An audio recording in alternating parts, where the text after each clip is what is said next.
It has been said that no two sisters were ever less alike. One reserved and proper, the other lively and controversial. One the anchor of a commonwealth of nations, the other a figure searching for purpose in life. They grew up in a very, very different kind of world, a world of aristocracy, of deference, of people knowing their place. I think they were quite different from an early age, and they went on being different. I think they were both very sound people, both very committed in their different ways. I suppose that the Queen had so much more responsibility on her shoulders, and Princess Margaret didn't have those things to think about, so carved a different path through life. Queen Elizabeth II and Princess Margaret are among the most photographed women in history. Their every appearance followed by press and public. They are familiar the world over. But what of the real women behind the show and splendour, beyond the balcony and cheering crowds, beyond the crown itself? Elizabeth is really both an embodiment of the old England that she grew up in and the new, fast-changing modern world that she increasingly adapted to. The Queen always thought of her sister as an enigma. It's always very difficult to work out with Princess Margaret which half of her you're talking about, the royal half or the rather dashing half. There's a huge affection between them that survives the ups and downs of their individual life.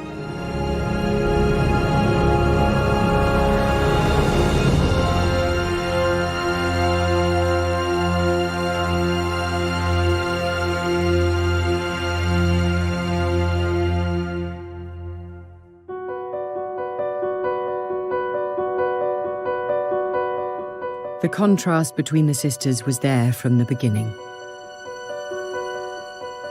Elizabeth was born in the placid surroundings of London's Mayfair on the 21st of April 1926. 4 years later, during a storm in rural Scotland, Margaret came into the world. Their parents were the Duke and Duchess of York, Albert and Elizabeth. Albert, or Bertie as he was known, was the second son of the King, George V. Elizabeth was a mature, rather serious child, with a love of dogs and horses shared with her grandfather, the King. Margaret, however, was a very different character. It very quickly became obvious that Margaret was the cheekier, the more humorous, the more mischievous of the two girls. Elizabeth was certainly by no means plain, but lacked her sister's quite extrovert qualities. Princess Elizabeth was quite a serious-minded child. She seems to have been naturally tidy, naturally orderly, but Margaret, from the start, was fun, she was vivacious. She was never corrected by her father, so she was something of a wild child. She was very precocious and got away with an awful lot. The Duke of York was used to say, "Lilibet is my pride and Margaret is my joy." And as far as Princess Margaret was concerned, he really couldn't take his eyes off this child. I mean, she was so beautiful that he couldn't believe that he'd created this glorious and beautiful child, and then he rather spoilt her. The princess's public life began early, and here we see her during a Scottish holiday, arriving with a family party at a Highland gathering. Neither girl was prepared for the lives they were to lead. As two daughters of a second-born prince, Elizabeth and Margaret had no expectations of being thrust into the international spotlight. With the Duke and Duchess of York, there was never any anticipation that they would succeed to the throne, and certainly never any expectation that Princess Elizabeth would come to the throne. It was, of course, always possible that George and Elizabeth would have further children, and a male heir would, of course, then leapfrog Elizabeth in line for the throne. So it was always a fairly remote possibility that she would become queen at her birth. The Duke and Duchess of York, us four, as the Duke called them, rather anticipated a cosy family life in the way that they were already enjoying. And they were a very natural family and a very loving family. It was the girl's uncle, the charming bachelor Prince David, who would be the next king. He was expected to marry and have children of his own, who would one day inherit the crown. Elizabeth and Margaret were set for a life of comfortable semi-obscurity. Until 1936, the year everything changed. Late on the 20th of January, King George V died at Sandringham. He'd been unwell for quite some time, and it went back to the Great War, when he was thrown from his horse while reviewing troops in France and suffered from chronic obstructive pulmonary disease and pleurisy. Now, that's a progressive condition, so it didn't get any better. The only witness to the king's final moments in this regard were his physician, and his physician claims to have administered a lethal dose of morphine and cocaine to ease the king's passing, believing as he did in a gentle adoption of euthanasia. It was also thought that it was far better that the king's death should be announced in the morning paper, the Times, rather than the slightly more down-market evening papers. Elizabeth and Margaret's uncle David was proclaimed king and became Edward VIII. But the new monarch had never wanted the crown. Indeed, he was terrified by the idea. There was another complication. The king was in love with American divorcee Wallis Simpson and was set on marrying her. The wider British establishment, however, was far from taken with the idea. Wallis Simpson was loose, irreverent, dashing, very much symbolised that kind of New World glamour, which endeared her very greatly to Edward, but did not endear her to the remainder of the family. Wallis had been twice divorced, and that was unheard of in the British monarchy and in those social circles. And so that was a reason for not liking her. He very much actually didn't really want to be king. He may not have even been able to voice that, but unless he was even stupider than I think he was, he must have realised that nobody was going to accept a woman as queen with two husbands living. That was the problem.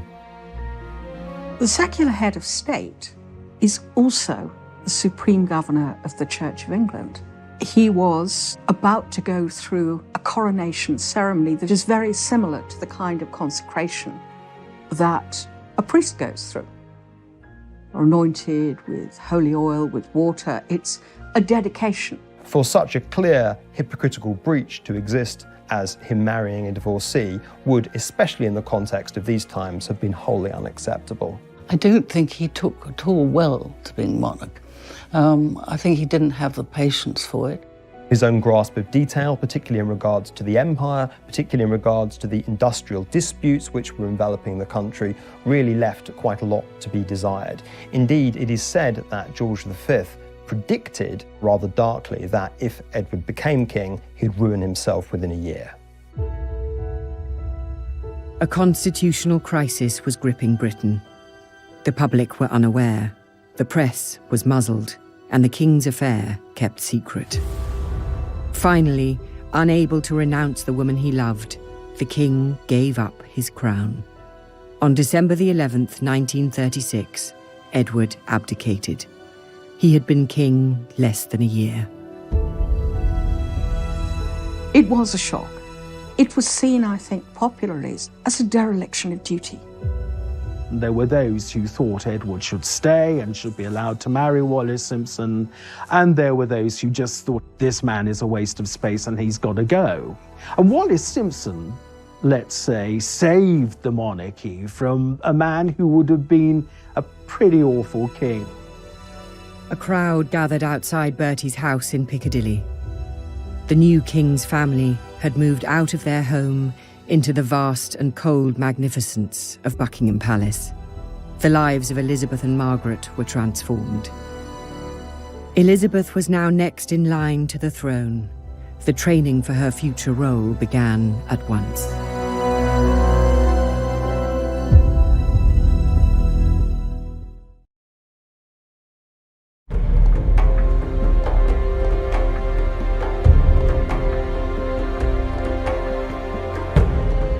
In 1936, following the abdication of Edward VIII, the throne passed to Elizabeth and Margaret's father, Bertie. He became George VI. On the 12th of May 1937, he was crowned at Westminster Abbey.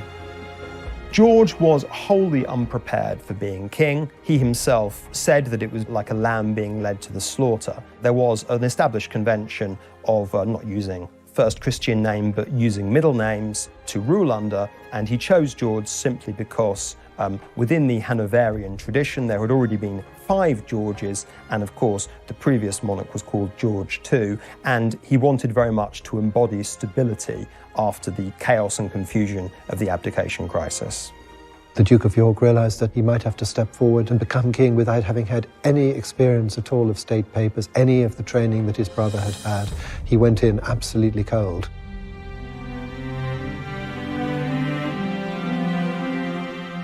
King George would ensure that his elder daughter Elizabeth would be more prepared for the role of monarch. From 1938, she received private tuition from Sir Henry Martin, the Vice Provost of Eton College.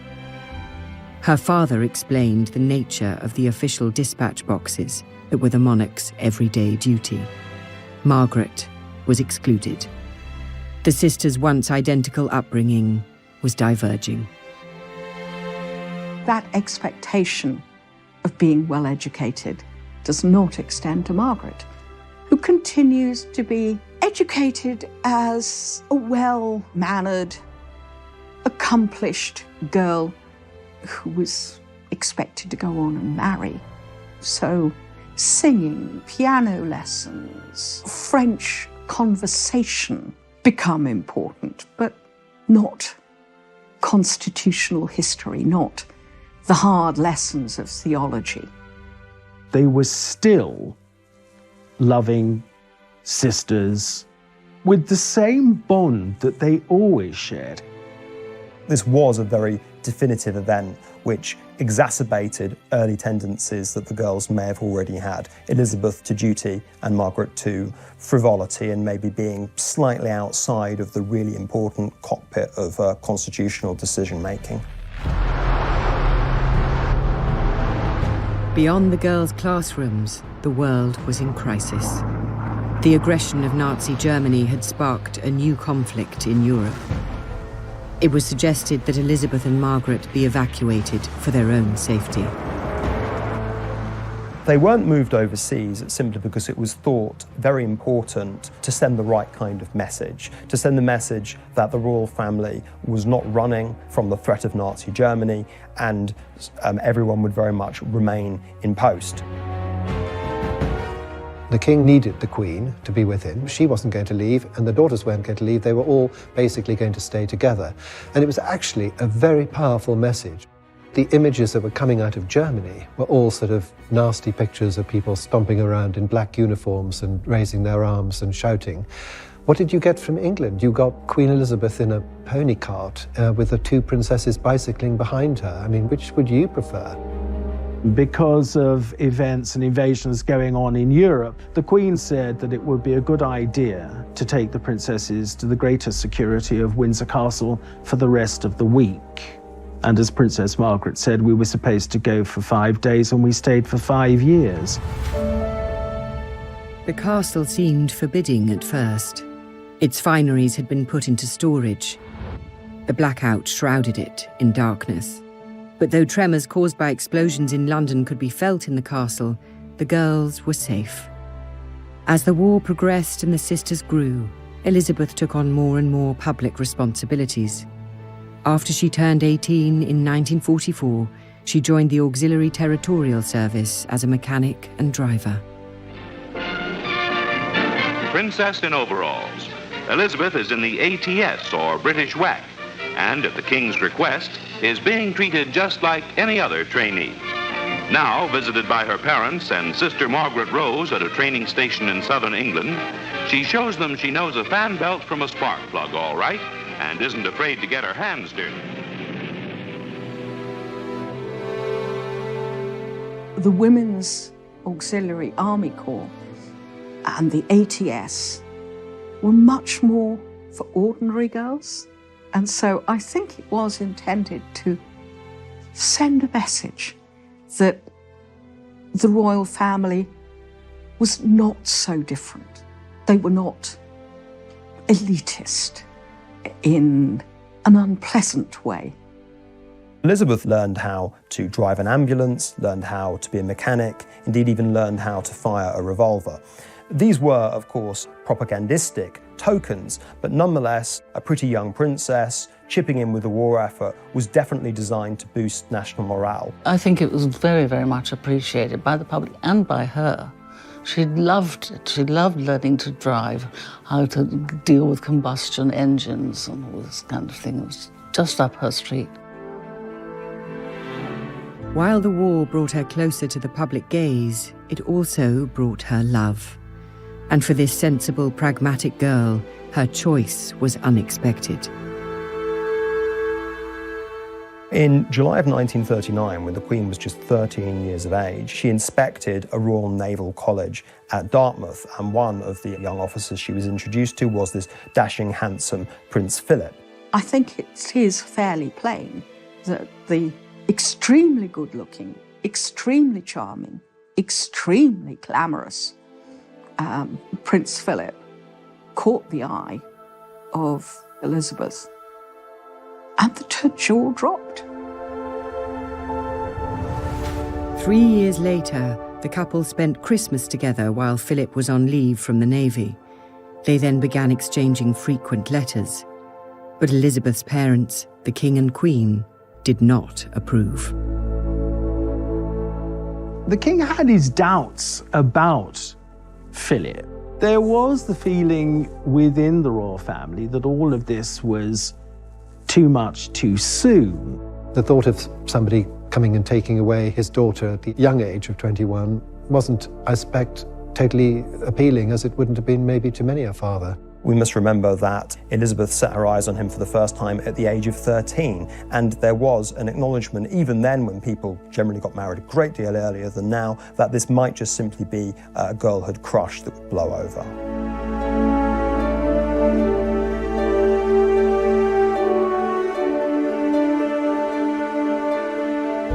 The King and Queen's resistance had been defeated. On the 20th of November 1947, Elizabeth and Philip were married at Westminster Abbey. Margaret was among the bridesmaids.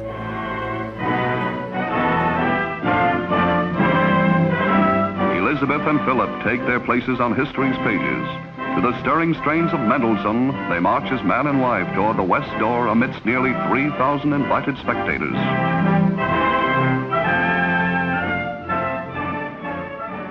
The wedding itself was a very grand affair, a deliberately grand affair against this backdrop of austerity. Rationing was still on, if anything slightly more severe. She may have been heir to the throne, but she couldn't be seen as claiming special privileges. Though you have a lavish dress, it's by no means as lavish as other royal brides. The wedding was the first big royal occasion since the King and Queen's coronation 10 years before. And Winston Churchill referred to it as a flash of colour on the road we have to travel. The following year, Elizabeth gave birth to a son. Charles was born on the 14th of November 1948. 3 more children would follow over the next 16 years. This meant Margaret was no longer next in line to the throne. I think that Margaret had already accepted that her sisterly relationship with Elizabeth had changed once Philip was on the scene, and so in many respects the arrival of Charles didn't really change that. I don't think she had ever any expectation of being queen, any desire to be queen. And so, if anything, it was probably a relief I'm sure that the first reaction that Princess Margaret had was, great joy. But I know that in later life, there was a certain sort of feeling of being a younger sister, and other members of the royal family are always just told what to do. You will appear at 10 o'clock, or indeed at 10:03, your car will arrive, and you will do this, you will do that, and you will wear the following. So there was always a little bit of the younger sister feeling about the whole thing. In the post-war years, their father the king's health declined. Both sisters took on more of his public duties. In September 1951, George VI had his left lung removed after a malignant tumour was discovered. The king was not told he had cancer, and the disease was not beaten. On the morning of February the 6th, 1952, the king died. He was just 56. Elizabeth was in Kenya when her father died, on an early rest stop in a planned tour to Australia. Elizabeth was always thought of by the king as being his protégée. Margaret was always thought of as being his pet, his light relief. And so when he passed away, both girls felt sad. Elizabeth felt sadness, then was overwhelmed by duty. For Princess Margaret, it was absolutely awful. She had lost a father that absolutely adored her, and she had no role whatsoever. Elizabeth had left Britain as a princess.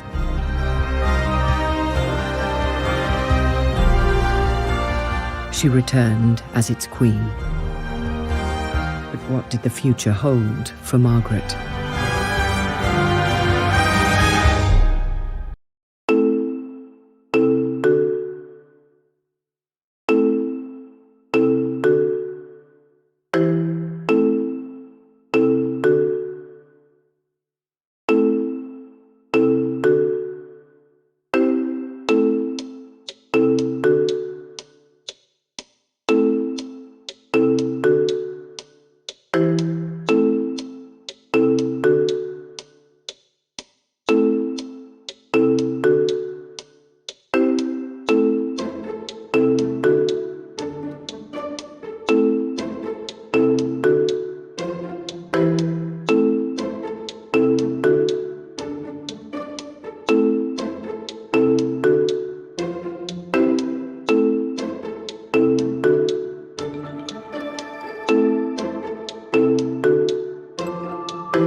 The coronation of Queen Elizabeth II took place on the 2nd of June 1953.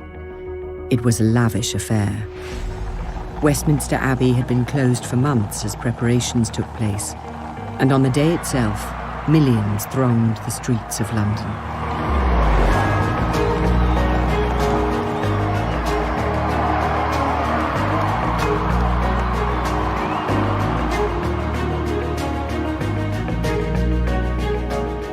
Westminster Abbey was transformed practically into a theatre, if you like, with galleries packed with 8,000 people.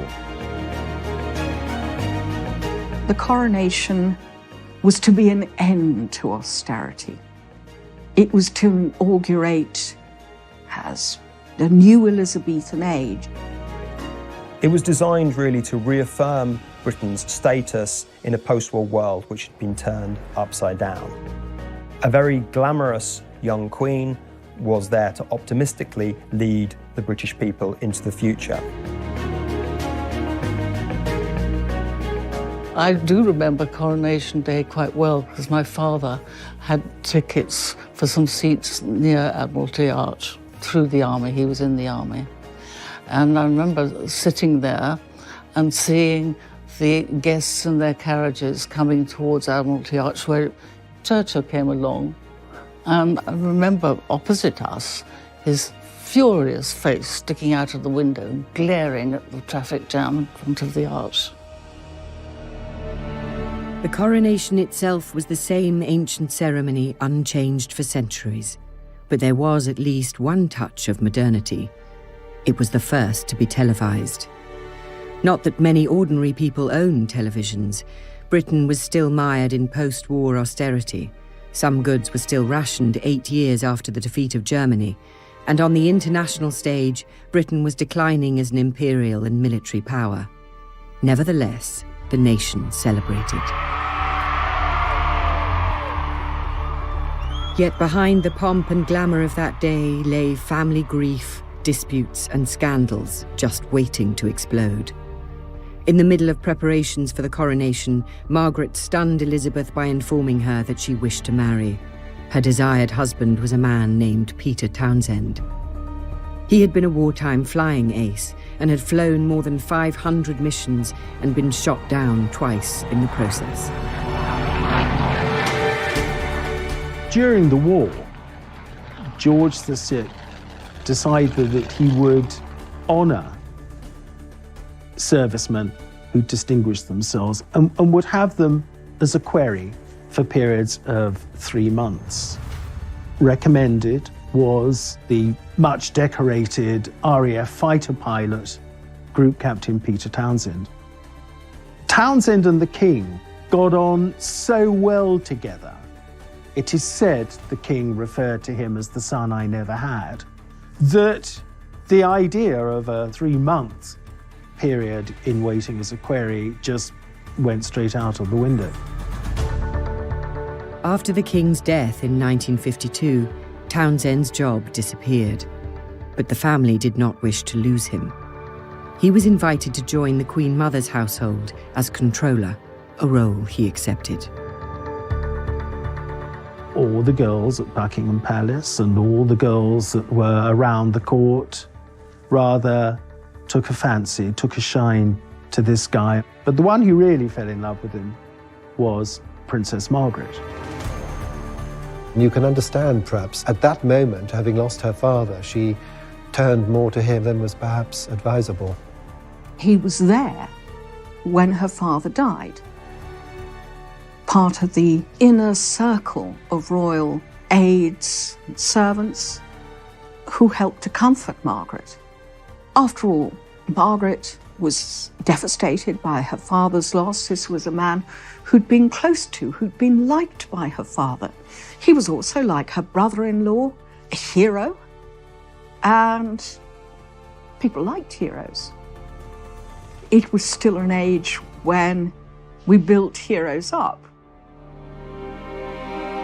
Townsend was 16 years older than Margaret and recently divorced.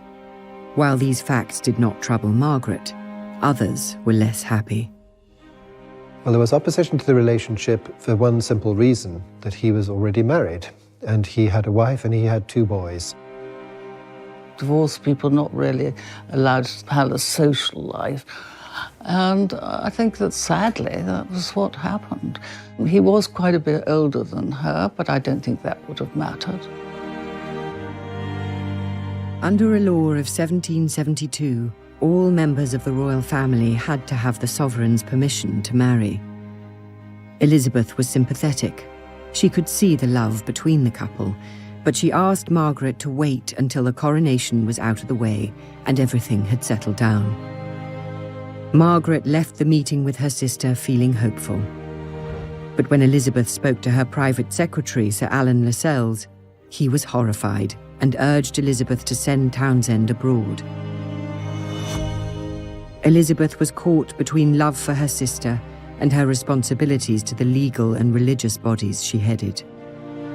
She loved Margaret and she wanted her to be happy. I think it was incredibly difficult for her. All of politicians, with some exceptions, including Winston Churchill, were advising her that this marriage should not go ahead. And as such a new monarch, she didn't want to risk the potential friction for really putting up strong opposition against what the political classes were telling her. In other words, she put duty before her own private feelings. The Queen is temporal governor of the Church of England, and the Church of England did not, would not recognise divorce. She agreed to send Townsend abroad. He was appointed heir attaché in Brussels. Townsend was stunned by this exile. He did not even get a chance to say goodbye to Margaret, who was on a royal tour in Africa at the time. Margaret was left bitter. Her own sister was queen but could not help her. In Brussels, Townsend was hounded by the press. They maintained a constant correspondence. The couple believed they had only to wait. It was also obviously part of the plan that if Margaret and Townsend had to wait 2 years, it was pushing the princess closer to her 25th birthday. And the importance of that was that at 25, a member of the royal family could petition Parliament for permission to marry. And if both houses didn't oppose it, then they could have a civil marriage. And that was, I think, what was happening here. Margaret was going to be 25 in August of 1955. As the press counted down to the date, speculation grew that an engagement announcement was imminent. But her birthday came and went with no announcement. Finally, on the 31st of October 1955, Margaret released a statement to the press. Her relationship with Townsend was over, it said. There would be no marriage. The decision not to marry Group Captain Peter Townsend is reached by Britain's Princess Margaret, here arriving with her mother for a formal family appearance at London's Royal Opera House. In putting duty and religion ahead of her heart, Margaret had the example of her sister, the Queen, who dutifully entertained the President of Portugal while the family crisis neared a climax. Queen Mother Elizabeth approved her daughter's decision. Strongly opposing the marriage was the Archbishop of Canterbury. The traditional interpretation has always been that the Prime Minister and ecclesiastical figures really threatened Margaret with the withdrawal of her royal allowances and her HRH if her marriage with Peter Townsend went ahead. The government of the day, under the premiership of Anthony Eden, had actually done something of a U-turn. Far from opposing the marriage, they had paved the way for Margaret and Peter Townsend to marry if they still wished to do so. A formula was found which would have meant that she could have retained her status as princess. We now know that Princess Margaret, had she wanted to marry him, would have lost nothing but her place in the line of succession. They really didn't want to create a martyr of Princess Margaret where her own personal desires were paired off against the establishment. It was not government pressure that had ended the relationship between Margaret and Group Captain Townsend. The truth was far simpler. Contained in the files released by the National Archives is a letter that Princess Margaret wrote in private and in secret to Anthony Eden.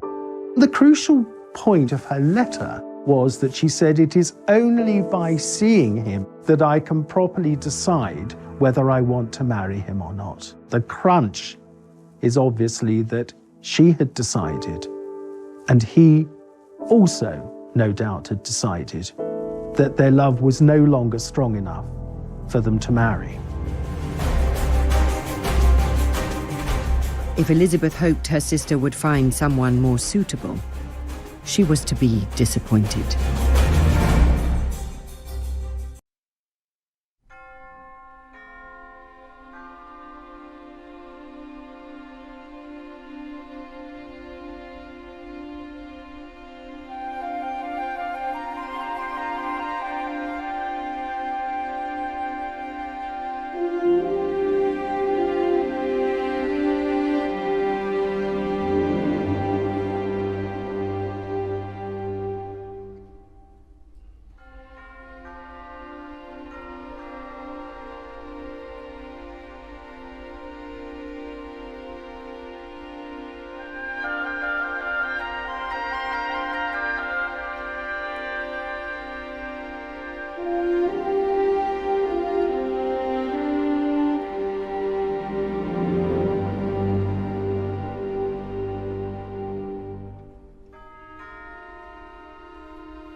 In the 1950s, Britain was struggling to adapt to a new era.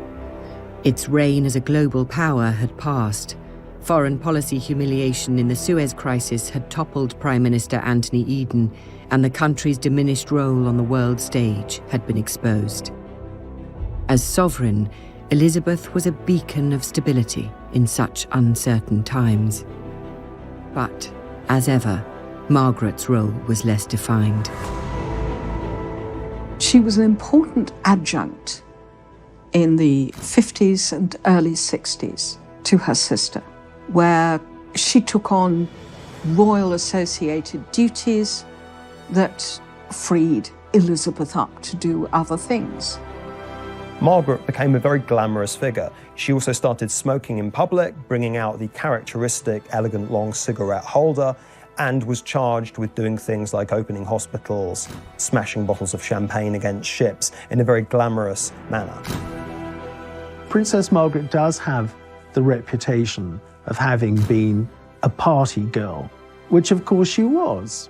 But we also have to accept that she was also a very hard-working member of the royal family.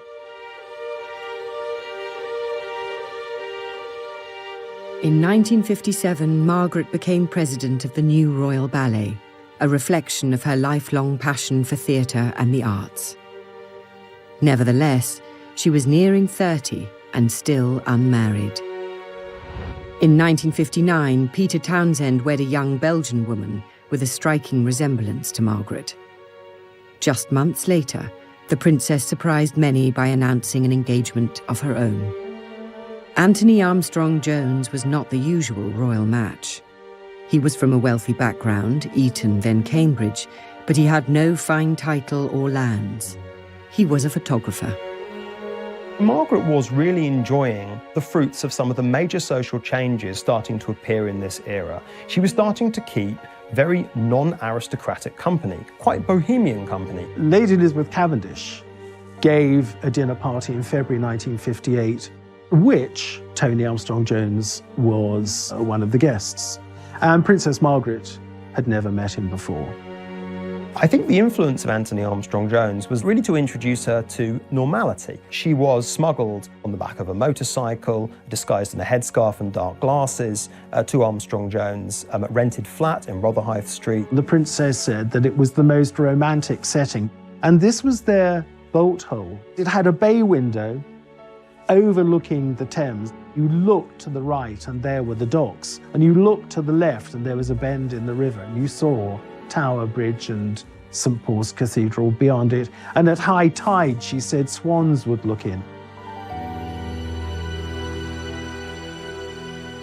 Their relationship was kept secret, so the country was stunned in February 1960 when Princess Margaret's engagement to the photographer was announced. Their wedding was in Westminster Abbey on the 6th of May 1960. It was the first royal wedding to be broadcast on television. Millions tuned in around the world. I think as a sister, Elizabeth was very happy that Margaret had been able to find a man she loved.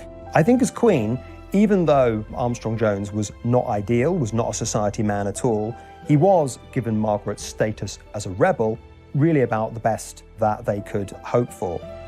Princess Margaret at that time was hugely popular. Everything she did made news. Everything she wore made news. So when she married, this was an occasion of great celebration. Everybody was frightfully pleased with the sort of glamour of the wedding. And Princess Margaret looked wonderful, and he was a talented photographer, and it all seemed very modern and just how it should be.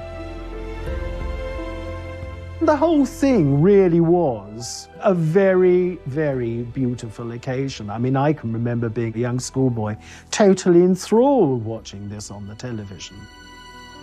Despite the excitement of that day and the two children born in the years that followed, the marriage soon became troubled. Mutual infidelity, drugs, and alcohol strained the relationship to breaking point. I think that two worlds very much collided. Armstrong-Jones's bohemian, free lifestyle, and Margaret's unwillingness to dispense with, shall we say, all of the accoutrements of wealth and prestige and fundamentally royalty. It was a very curious relationship, and although she was a princess and he wasn't a royal, I think that he had the upper hand. And as things got worse, He was better at being nasty than she was. Within 3 years of them having married, the cracks were already appearing. The British press, with the emerging tabloids and the red tops, were becoming much more hungry for scandal and also, crucially, much more prepared to print scandal. Margaret was always the sort of go-to person for a royal scandal. He had much loyaler friends, it seems, than she did, because he always seemed to come out of it, as far as the public was concerned, rather well, whereas she didn't. Press deference to royalty was a thing of the past. Newspapers covered the breakdown of Margaret's marriage in gleeful detail. It was far from the only change in Britain during Elizabeth's reign. By the time of her Silver Jubilee in 1977, old class divisions and social taboos were fading. The British Empire had transformed into a commonwealth of independent nations. The crown, Elizabeth, was the thread tying them together. As she guided the monarchy and nation through crisis and triumph, her sister Margaret was left without a role. She may have been an icon of the 1950s and 60s, but as the decades passed, her star waned. Like her father, Margaret was a heavy smoker for much of her life. Like him, she would suffer the consequences. From the late 1980s, her health began to decline. After several severe strokes, she died on the 9th of February 2002. She was 71. For the relationship between Elizabeth and Margaret, there was this bond of love between them that had been there from the time Margaret was born to the day that Margaret died. At her funeral, the Queen perhaps showed the most public emotion we have ever seen on a public occasion, where her eyes, I suppose, really betrayed the sadness she was feeling. To have to come to terms with the death of your younger sister, who you could expect certainly to live with you into old age, is very hard. When the princess died, that was quite a blow to the Queen, followed, as it was 7 weeks later, by the death of her mother. She is said to have said her biggest nightmare would be losing her mother and her sister. And that, of course, is what happened in 2002. Princess Margaret's life, though privileged, was a sad one in many ways. Margaret was a flawed and often troubled woman. She did not have her sister's weighty responsibilities, but nor did she have the certainties. I think that what Margaret did was really stretch at the limits of what it was acceptable to do for a woman in her position. This, I think, created a precedent and also much more breathing space for future younger royals to enjoy, even in the celebrity infested world that they inhabited, something more approaching normal lives. If she had a few tiresome aspects, well, who doesn't? I would actually say she was probably a pretty supportive member of the royal family. She did do her bit. On a day-to-day basis, her life was very full. She had very interesting friends. She went to the ballet, she went to the theatre, she read books, she was alert and interested in things. She loved music and wasn't boring. She too helped to modernise the monarchy, to bring it into what at that time was the 20th century. For her sister, the Queen, however, her history is still being written. The monarchy has shown itself under the Queen's leadership to be flexible, adaptable, and something that can be seen as both a stable institution and something that can change and reflect new values. I think more than anything else, for Britain's own conception of itself as a post-war nation, she was definitive. She has been criticised, her family have been deeply criticised, and by just being herself and keeping going and being straightforward, it's absolutely paid off.